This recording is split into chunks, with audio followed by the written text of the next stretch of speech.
It's just that we're not going to scream, shout, yell, holler, whistle, snap, or clap at any of these animals. Try to draw them towards the truck. It is for their safety. It's also for yours. Just do keep in mind we are visitors in your home today. Now, if we follow those 2 simple rules, we'll have a really great time out there today. We are going to go ahead and enter into the reserve, and we're starting our journey off today in the Untitled Forest. The Untitled Forest is going to be home to some of our more solitary and shy friends, so you want to keep your eyes peeled because they may be trying to hide. I already see some animals over here to the left and over to the right. Up on the top of this hill here, there's a saddle-built stork hanging out up there. There's also a bongo over here to the left as well. The bongo has the white stripes on its back to help itself camouflage. And over here to the right, there's an okapi hanging out back there near that bamboo. Now with those striped legs, the okapi looks like it might be a relative of the zebra, but it's actually the closest living relative to the giraffe. ¿Cómo se llama? The okapi has a long prehensile tongue just like the giraffe that it's going to use to pull leaves off of the bushes for food. And in fact, that tongue can grow to be so long that the okapi can actually lick its own eyeball. Now, up at the very top of this hill, there is a greater kudu hanging out up there. It has the same white stripes on its back that bongo does, but you will notice it does not have horns. That's because those are female greater kudu. Only male greater kudu have horns.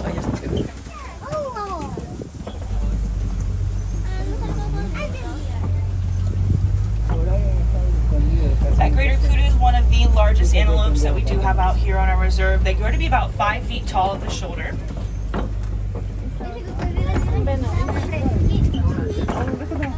Now with those bongos that we saw earlier, you might have noticed they do have horns. Both the males and the females do have horns, so there's not a good visual way for us to see if they are male or female.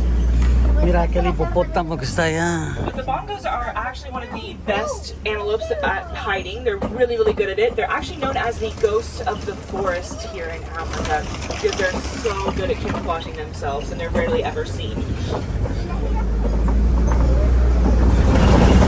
We're going to go ahead and leave the Untitled Forest and we're going to enter into the Safi River. The Safi River is going to be home to some of the more aquatic animals we have out here on our reserve. So you want to keep your eyes down towards the water because that's where they're going to be hanging out.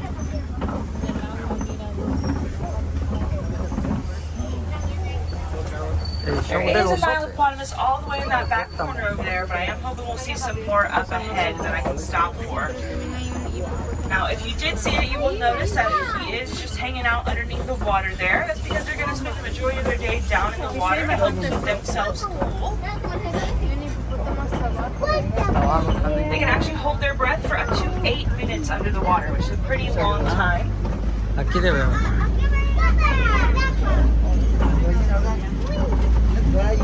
Mira, también ellos son del control de ellos, These are pink-backed pelican. And pink-backed pelican get their name from the pink color that their feathers turn during mating season, almost like they're blushing. Now they are one of only 8 species of pelican left in the world.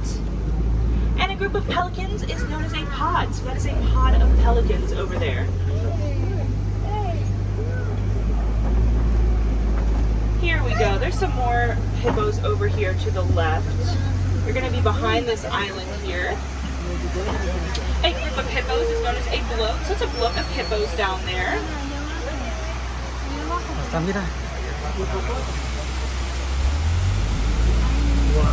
Pura piedra de They actually grow to be about 5,500 pounds, so they are ginormous.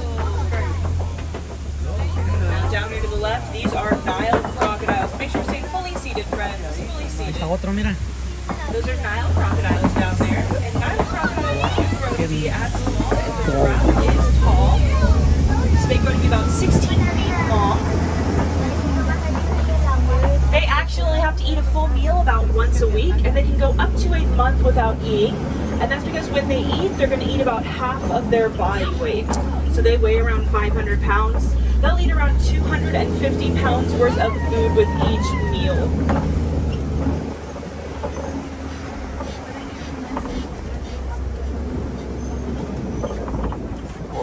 Las jirafas. Unas jirafas, mira. If you look over here to the right, you will see a really weird looking tree over here. Looks like it may have been planted upside down. That tree is right side up though, that's the Baobab Tree. It's also known as the Tree of Life, and the trunk of that tree can hold hundreds of thousands of gallons of water in it, and it will actually go leafless up to 9 months out of the year in order to conserve some of that water. The animals out here on the savannah actually know that tree very well. Rhinos or elephants will actually go up to the trunk of that tree and pierce it with their horns or tusks to release some of that water if they're ever in an area where they need some. But speaking of the savannah, I am making my way down into the savannah. Now the savannah is going to offer us some of our best views out here today, as well as probably the most animals we'll see all day, and we're going to spend our majority of our time in the savannah. Now do keep in mind, I'm not going to be able to stop for every single animal out here, so if you are taking pictures and videos, make sure that you have those cameras in an action or a sport mode, that way in case I roll by one that you really wanted a picture of, you still get a really cool picture of it. But speaking of, the first thing you're probably going to see as we enter down here are some giraffes. These are Maasai giraffes. Sebastián. Now we will get a closer view of them as I make my way through the savannah. ¿Te gustan las But one jirafas? thing you might notice is that they have very irregular spot patterns. That's how we can tell that they're Maasai giraffes. Their spots look like puzzle pieces that don't quite fit all the way together. Now, giraffes are the tallest land mammals in the world. They'll reach heights anywhere between 16 to 20 feet tall. Although they do have the same amount of vertebrae that we as humans have, theirs are just on a much larger scale.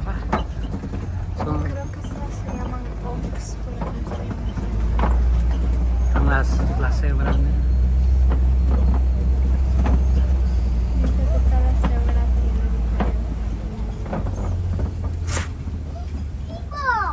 Now, if you look over here to the left, they're laying down, so it's kind of hard to see. They're going to be in this area right here, but there are some African wild dogs over here.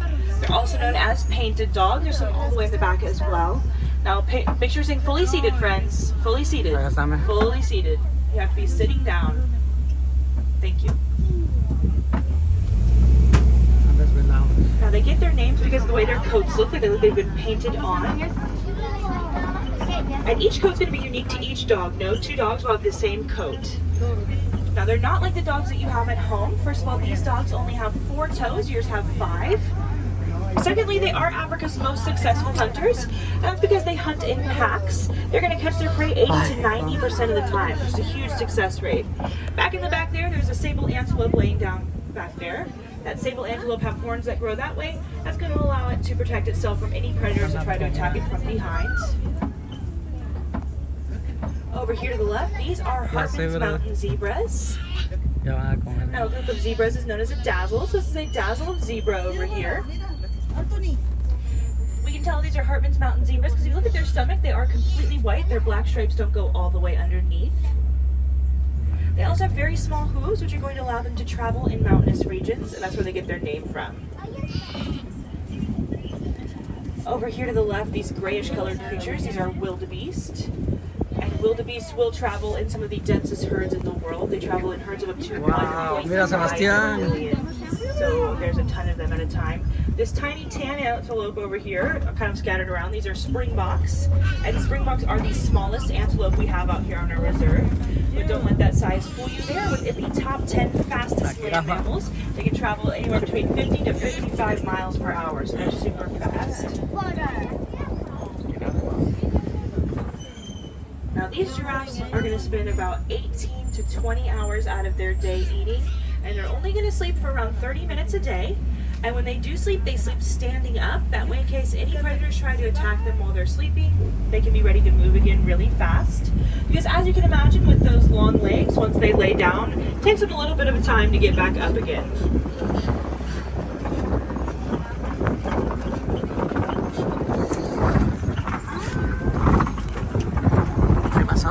Las jirafas solo duermen 30 minutos al día. 30. A group of wildebeest does grow or are so large that they can be seen from space.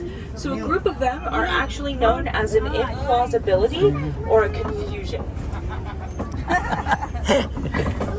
They are always on the move. They're going to migrate anywhere between 500 to 1,000 miles at a time. And since they're always on the move, when they give birth, their babies also have to be ready to be on the move. So their babies are up and running only 15 minutes after birth, so super fast.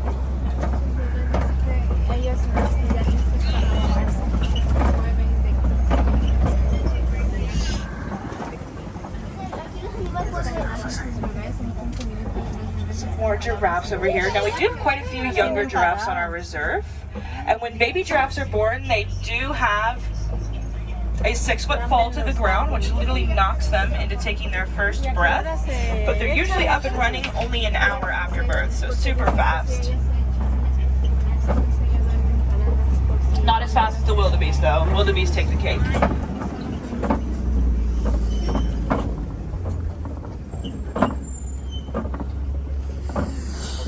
That's actually our baby giraffe over there on the right side of the road. That's Humphrey. Now if you look in between those palm trees there, you might see some horns sticking up. Those are the horns of an Ankole cattle. They're also known as Watusi cattle. They're one of the only domesticated animals that we have out here on our reserve. Now the horns look really big and heavy, obviously because they're huge, we can see them from over here, but they're actually nice and light. Their horns are only going to weigh about 2 pounds each, and they're almost hollow inside. They have a honeycomb-like structure inside of them that allows their blood vessels to run up and down through them, which is going to circulate their blood, in turn acting just like an air conditioning unit for them. So that's how they keep themselves cool in the heat. Now we are entering into elephant country, and there are 2 elephants over here. There's going to be one right here and one over there towards the left-hand side. Now elephants, of course, are the largest land mammals in the world. They are the largest mammals we have out here on our reserve. Here in Africa, you can tell they're African elephants by looking at their ears. So their ears are very large. They're shaped like the continent of Africa. That's a great way to identify them against their counterparts that are Indian elephants. Indian elephants have very small ears.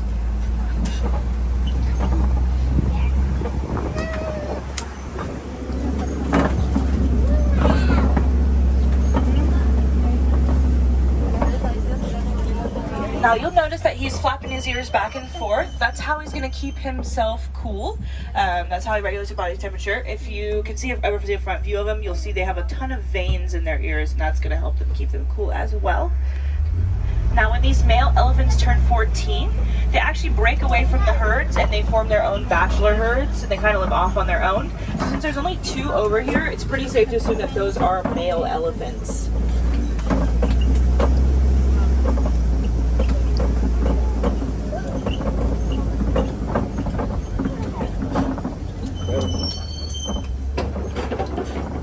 Now we do research on all of our animals here on the Harambe Wildlife Reserve just by simply observing their day-to-day behaviors. And something that we learned about elephants is that they're actually afraid of bees. And that's really important because here in Africa, due to habitat loss, a lot of elephants have been getting closer and closer into villages, to farmers' land, stomping on crops, things like that. It's caused a lot of conflict between the farmers and the elephants. However, since we've discovered that they're afraid of bees, we have been able to build beehive fences for these farmers to put up around their crops. That's going to keep the elephants away, but also give the farmers an added income of selling the honey from the bees. So really it's a win-win for both the farmers and the elephants. And if you look to your right, you might see some tusk marks in that clay over there. That's because elephants eat red clay as a source of vitamins and minerals in their diet. There's another elephant over here to the left. Now, one thing you might notice about elephants is that they have massive trunks. Their trunks are going to act like a hand or a finger for them. They use them to pick up food, drink water, and things like that. Their trunks contain around 40,000 muscles in them.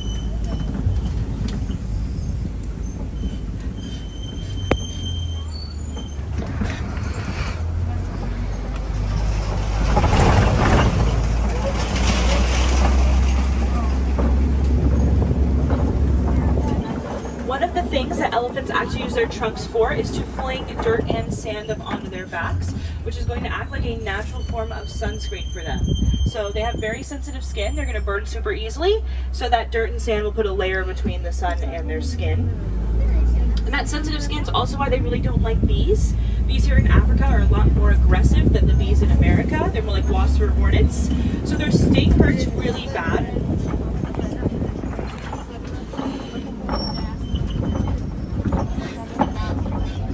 Must be 2 other males over here as well. They're getting this far, it looks like. They also really don't like the high-pitched buzzing noise that bees make. They have very, very, very good hearing, so that high-pitched buzzing noise really bothers their ears.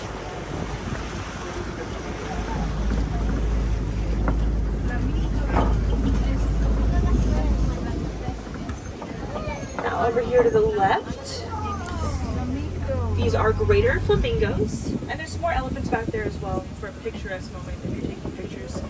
These greater flamingos are the largest of all the flamingo species, and they're also the lightest colored pink. They get their pink coloring from the brine shrimp they eat, which contains beta-carotene.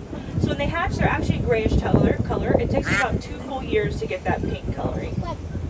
And a group of them is known as a flamboyance. So that is a flamboyance of flamingos.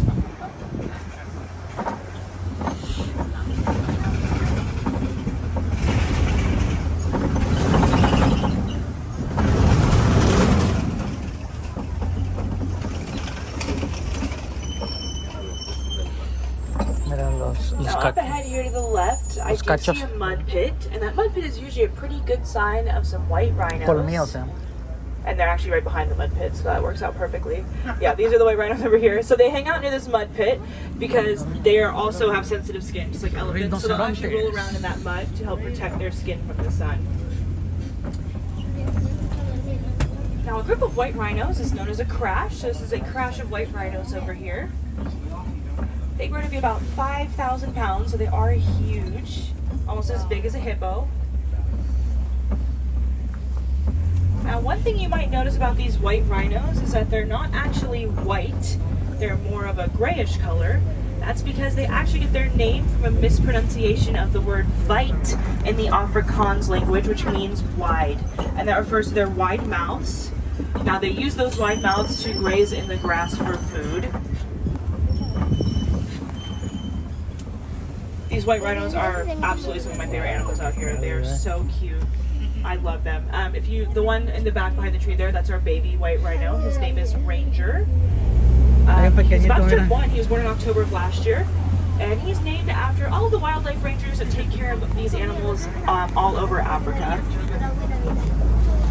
Now there is a cheetah up there. You can see its head. It's really kind of hard to see because it's kind of blended and it's sunbathing.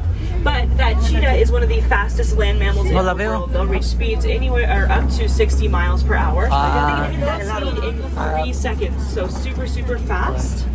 However, they cannot hold it for very long, so they are easily chased off by other predators. But luckily they have learned to adapt for this, so they are the only diurnal big cats, which means they are going to be awake during the day and they are going to sleep at night. So they're just like us. Other big cats like lions are nocturnal. They'll do all of their hunting at night and sleep during the day.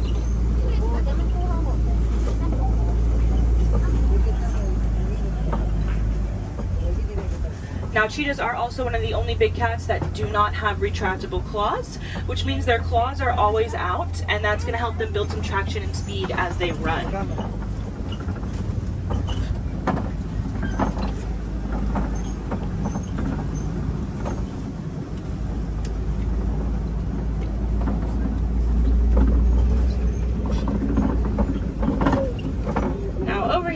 Down the road, there's a Warthog hanging out down there. And the Warthog is very closely related to the Wildebeest. Now, at one point in time, there was only 20 Warthogs left in the entire world. But luckily, a farmer took notice and he fenced them in, which kind of forced them to hang out with each other. And they can't jump, so they were kind of stuck in the fence.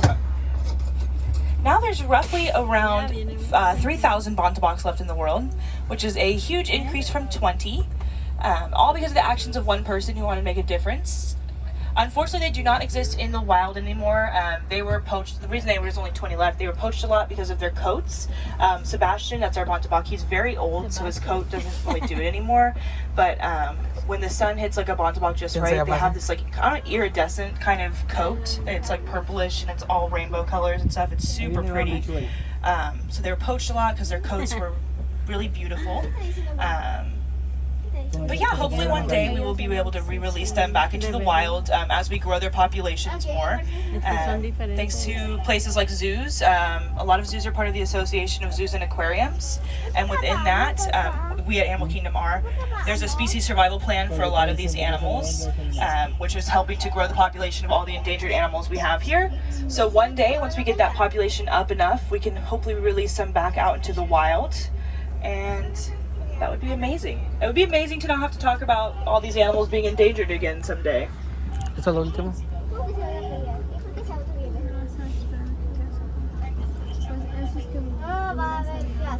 I think we're holding for some ostrich up ahead. So we're just gonna hang out here for a bit. We can look at Sebastian, and then behind Sebastian actually there's a water buck over there. It's the more furrier type of antelope. It does not have horns. Now the water buck really just like to hang out around water. That's how they get their name. They actually secrete an oily, greasy substance on their coat that will waterproof them, but it also smells really, really bad, so it keeps a lot of predators away from them, and that's how they kind of keep themselves safe.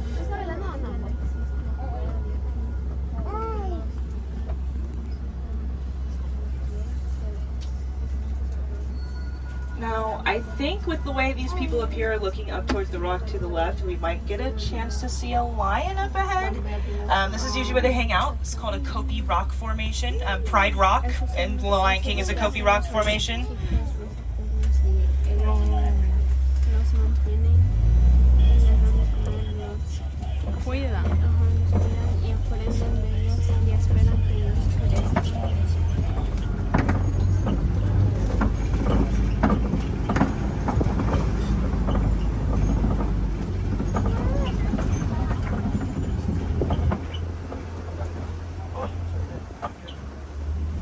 El león, mira.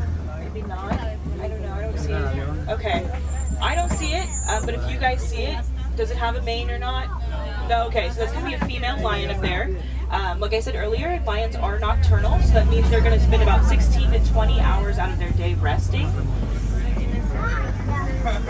Now they do all their hunting at night because their eyesight actually gets 5 times better at night. And their roar can be heard from up to 5 miles away. It's super loud. Sometimes if you're in line in the evening, you can even hear them roaring from the queue line. It's super cool.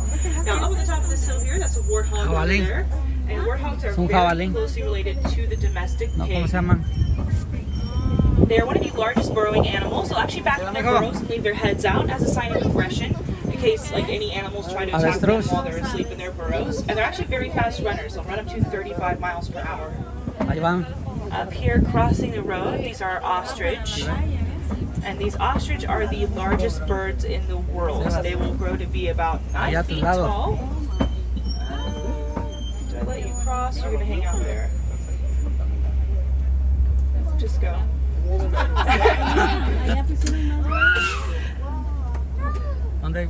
Now, although they have wings, they cannot fly. They use their wings to help themselves turn right or left as they run. And they can run up to 40 miles per hour, so they are also very fast. Now we can actually tell that these are 3 female ostriches by their feather colors. Their feathers are a lighter gray colored. If they were a darker gray or a blacker color, then that would be a male ostrich. And they're hanging out by those eggs over there. Those are ostrich eggs. They are the largest eggs in the world. They're the equivalent of 2 dozen chicken eggs, and they're in fact so strong that we as humans could stand on top of one and it would not break. So a lot of people get concerned that they don't really hang out with their eggs very much. It's because they really don't have to. Their eggs can pretty much protect themselves, so they don't need any of that kind of like incubation or anything like the chicken eggs do. And they do lay unfertilized eggs, so that's why we don't have a male, but they can still lay unfertilized eggs.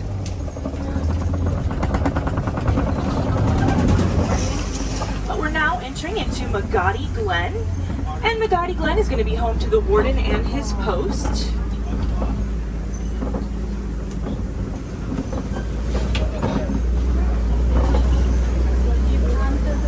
And these Nigerian dwarf goats are out. Sirven para These are the other mira las domesticated cabritas. animals we have in our reserve. The warden takes care of them, and in turn, they'll take care of the warden's lawn for him. So they keep that grass trimmed, and they're also going to eat weeds, which is something a lot of animals don't like to eat.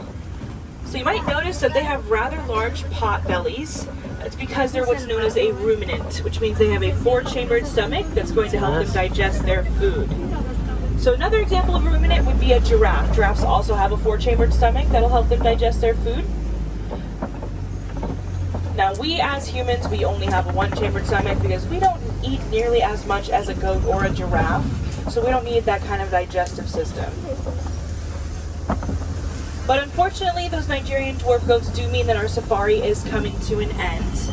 And unfortunately, like I touched on earlier, a lot of these animals out here are endangered. But there are ways for us to help out. The easiest thing for us to do is keep those 3 R's in mind: reduce, reuse, recycle. They're super easy things for us to do to help out not only the animals here in Africa, but all over the world, because habitat loss is a threat to everyone. Here in Africa, recycling our old cell phones is actually helped out a lot, because there's strip mining of a mineral known as coltan, found here in Africa, and that's what's the mineral that makes your phone batteries work. So as we upgrade our phones, if we recycle our old ones, we'll help save some of the animals you saw out here today. And actually that coltan in your phone can be reused up to 10 times. So if you recycle, it's actually super beneficial to all the animals out here. Saludos mis amigos del canal de YouTube. Now, if you're interested in checking out some more animals out here, Soy su amigo make Minor sure you head on Castillo, over acá. to Gorilla Falls Exploration Trail. It's going to be right off the exit of this attraction. Over there, they're going to have gorillas, they have meerkats, they have naked mole rats. You'll also get a closer view of those hippos. They have an underwater viewing area of them. Saludos, hasta la próxima.